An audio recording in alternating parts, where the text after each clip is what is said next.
ويلكم باك تو ماي شانل. ولا الجداد اهلا وسهلا فيكم. بليز اعملوا سبسكرايب لليوتيوب شانل عشان يوصلكم فيديو كل اسبوع. موضوع اليوم ايش هم 5 اشارات 5 ساينز ممكن انتم شوي تنتبهوا على حالكم فيها انكم عم بتصوموا كثير. ناس اللي بتتبع اسلوب الصيام المتقطع بيسالوني انه علا بنقدر نضلنا صايمين ما رح ياثر علينا سلبيا. ففي تبس كثير وساينز اشارات كثير صغيره انتم الجادج حتكونوا لحالكم شوفوها، اذا موجوده فيكم معناته انتم يو ار فاستينج تو ماتش، عم تصوموا كثير. وانا بفضل وبنصح انكم انتم تخففوا شوي الصيام بعدين ترجعوا له. اول ساين انه بطل ينزل وزنكم، او بمصطلح العام بنحكي وهت ذا بلاتو، انه خلص انا وقف جسمي بطل ينزل. السبب العلمي وراء هذا الموضوع في عندنا هرمون اسمه ليبتين هذا بعطي اشاره للدماغ انك انت شبعان، فبحكي ياي انا كثير في عندي فات بجسمي، في يلا دماغنا يلا ارفع الحرق عشان انزل وزني بسرعه. مشكله الليبتين مع كتر الصيام، يعني انا بحكي عن كل يوم صيام وعلى مده زمنيه كثير طويله، بصير هرمون الليبتين يبطأ وينزل مستواه، فببطل يعطي الهت وببطل يعطي السيجنال لدماغنا، فببطل جسمنا يحرق بالطريقه الصح. فلما يصير الليبتين ينزل مستواه الدماغ بطل يحرق صح، فببطأ نزول وزننا، فبنيجي نحكي احنا جسمنا بطل ينزل وزنه. فشو النصيحه، شو البراكتيكال ستيب لإلها؟ وقفوا الصيام لكذا يوم 3-4 ايام بعدين ارجعوا صوموا يومين. والنصيحه الافضل انكم انتم بالاسبوع للناس هو هيد ذا بلاتو او بطل ينزل وزنهم هم عم بيصوموا ساعات وايام كثير طويله على مده كثير طويله، انكم تصوموا بس يومين ل3 ايام بالاسبوع.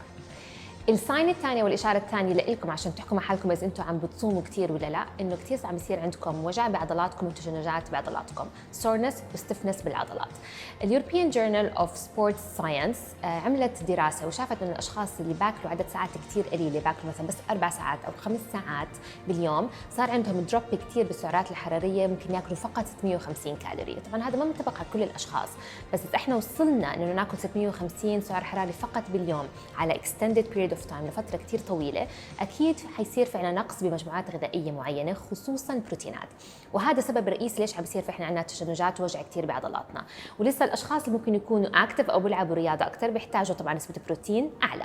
فشو الحل للموضوع؟ برجع بحكي لكم الناس اللي عم يصير عندهم هدول الساينز لازم تصوموا 2-3 مرات بالأسبوع حد أقصى، والساعات والأيام اللي أنتم ما بتكونوا صايمين فيها لازم تعودوا فيها بروتين أكتر. فإحنا عم نصوم 2 بالأسبوع، بحاول بالفيدينج ويندو آكل بروتينات اعلى، وبالايام اللي ما عم بصوم فيها برضه ازيد نسبه البروتين عشان اتجنب هاي التشنجات اللي عم بتصير معي.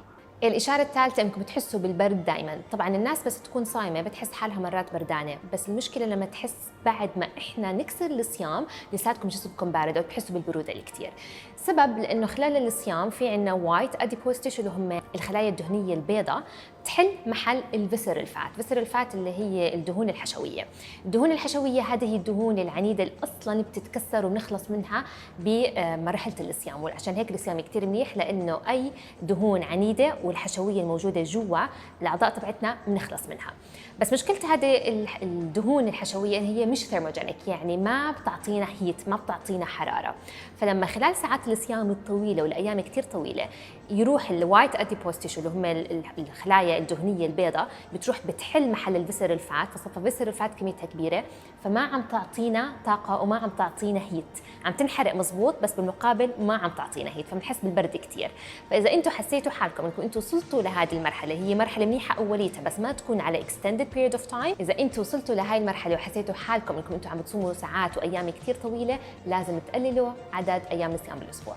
الاشاره الرابعه، اذا حسيتوا حالكم عندكم تنفيخ كثير، صحيتوا الصبح حسيتوا وجهكم منفخ، اي شيء تنفيخ هو سببه امبالانس، في عندنا عدم توازن بين مينرالز معينين اللي هم الصوديوم والبوتاسيوم والمغنيسيوم، وهدول كثير ضروري يصير في عندنا بالانس بيناتهم، وهذا انديكيتور انه في عندنا ديهايدريشن.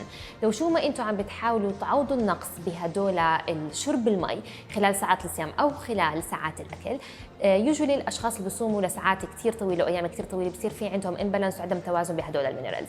فاذا انتم حسيتوا حالكم في عندكم بلوتينج كثير، معناته في عندكم امبالانس بين الصوديوم والبوتاسيوم والمغنيسيوم، فانا بنصحكم تخففوا من عدد ايام الصيام بالاسبوع.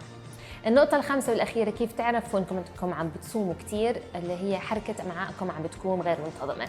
طبعا الصيام له فوائد كثير وأوليتها بالعكس هو لازم يضبط لكم حركة أمعائكم، أما إذا صارت غير منتظمة وشكلت في عندكم إمساك أو حتى الإسهال أو بطلت الريجولاريتي تبعتها زي موجودة زي دائما أنتم متعودين عليها، معناته هذه إشارة ثانية إنه عم نصوم كثير، فبليز لازم تقللوا أنتم عدد أيام الصيام بالأسبوع.